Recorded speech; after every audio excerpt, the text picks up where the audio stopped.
anyway, I have quite a bit of Heilbronn things here. I'm not going to go very lengthy, but I'm just going to say, in the Heritage Review in 1966, Frida Nuss and 100 people, they went ahead and wrote a history. Now, I'm not going to go through all of that, but anyway, it says in 1874, the following men with their families began to settle in Heilbronn community in Valley Township, Hutchinson County, near Freeman. They came to Yankton, Dakota Territory, the nearest town at that time. They came from Crimea, that was surrounded by the Black Sea, South Russia. Anyway, before starting for their settlement in Dakota, they bought horses, oxen, one or more cows, wagons, food like flour, bacon, dried fruits, and enough lumber to build a hut. Okay, and then there they name a whole bunch of them that came. And there's Huber, Matthias, Gunther, Hafners, Shopperts, Hubers, Stearns, I'm just giving you the last name, Miller, Chambers, and a few, let's see, they just give a history of a lot of the people that came, which I'm not going to go through with that. The first Heilbronn Lutheran Church building was planned during the time of Reverend Frederick. This building was located 1 mile southwest of the present church on the land of Jacob Huber Jr. and it was on the southwest quarter of Section 18. It was built of brick, which had to be hauled a long way from horses and horse-drawn wagons. This church was used for services and also for the school district, which was Huber District number 13. The wooden benches were made for school children, and about 6 children sat on each bench. Everyone drank water from the same cup and pail. Remember that? Country school? We never got sick, did we? Okay. The Heilbronn Lutheran Trinity Congregation was the first Missouri Synod Lutheran Church in Hutchinson County. A 3-room parsonage was built in 1877, and Reverend Frederick stayed only 1 year. Okay, and then in September of 1889, the Heilbronn brick church that had been built in 1877 caught fire and burned. The doors, windows, and the entryway was the only thing that was kind of remained standing, was the brick. Some farmers saw the blaze, but by the time they came around, it was too late to even save it. The Wolf Creek Lutheran Church joined the Ohio Synod at that time. Okay, in 1893, the congregation started a parochial school. Okay, and I talked a little bit with Reno Huber. Now, I don't know if you know that the cemetery, the stones were all removed from the Heilbronn Cemetery. Do you guys know where the cemetery was? Okay, have you driven by and seen the stone, the stone that shows the church and all that out there by Heilbronn? Do you know that the parsonage is still there? The Huber family lives in that. Okay, that was the original parsonage. And the church was just a little ways over. They said between the church and the parsonage there was about a 10-foot driveway out to the cemetery. So the cemetery actually was north of the church. And a lot of people don't really know where the cemetery was because a gentleman by the name of Armand Dupes destroyed him and put him in a ravine. But the people that are there now, I understand from Reno, that he has left a little bit of an area where they think that the graves are.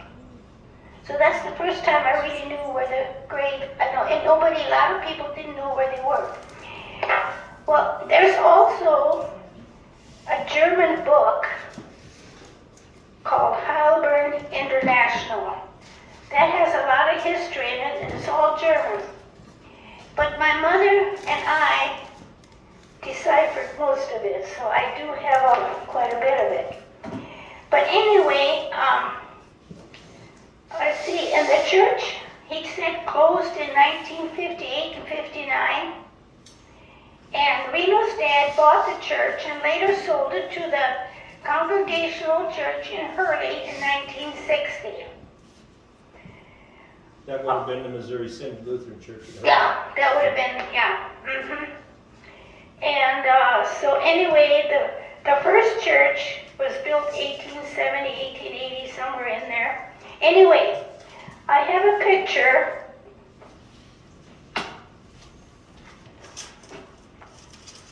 This building is still on that Hoover land, and they claim that was the second church.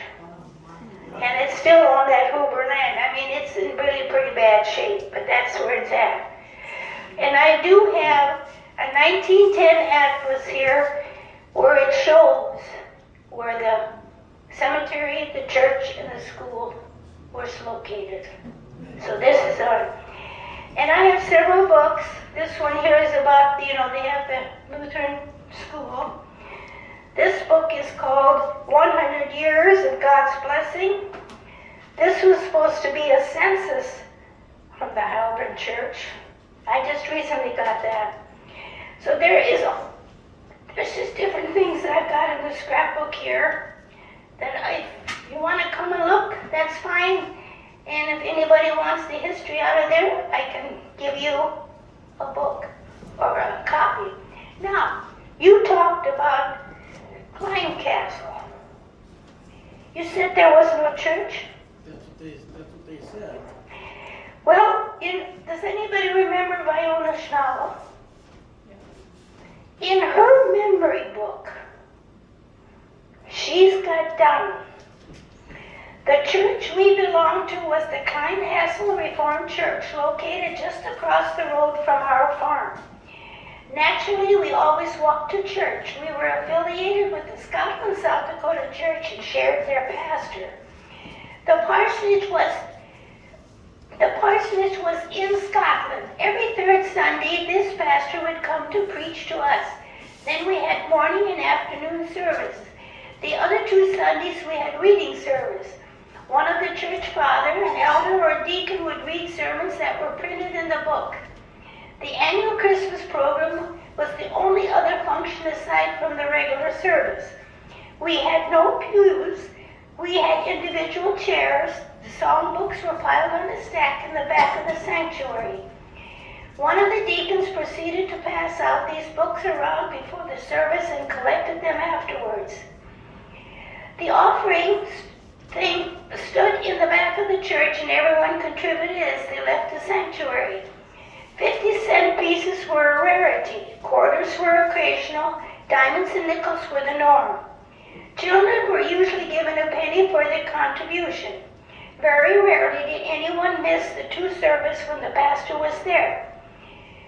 Excuses were not easy made or accepted. Sadly enough, there is no longer true today. Okay, then the other thing she wrote, until 1960, we lived across the road from our little country church. 1960 was the year our little Klein Castle church was unanimously dissolved. We pondered for 1 whole year as to where we would find our next church. The Johannes Donald Reformed Church, located 5 miles south and 4 west, was our first choice. By the end of the year, we reasoned that one day we will retire to live at the farm in Freeman. Okay, I guess that's nothing. But anyway, we joined the Bethlehem Reformed Church in Freeman, which later became the Bethlehem Christian Reformed Church. Anyway, I just thought I'd give you that little history out of her memory. I do also have another book here that show pictures of a various number of different churches. So anyway, if you guys want to look through my stuff here, that's okay. What's the story on the long picture on the table? Oh, there's a long picture here. When Frida Nuss passed away, her daughter didn't want anything from the from Russia organization that Frida had. So I still have that all in my garage, which we hope to put in our building up here. Anyway, she had a picture showing the people of the cornerstone, laying the cornerstone of that church. And years ago, I went out and asked people who some of these were, and I do have quite a few identified. So anyway, that's about all I've got. Do you mean the cornerstone of the? What church? The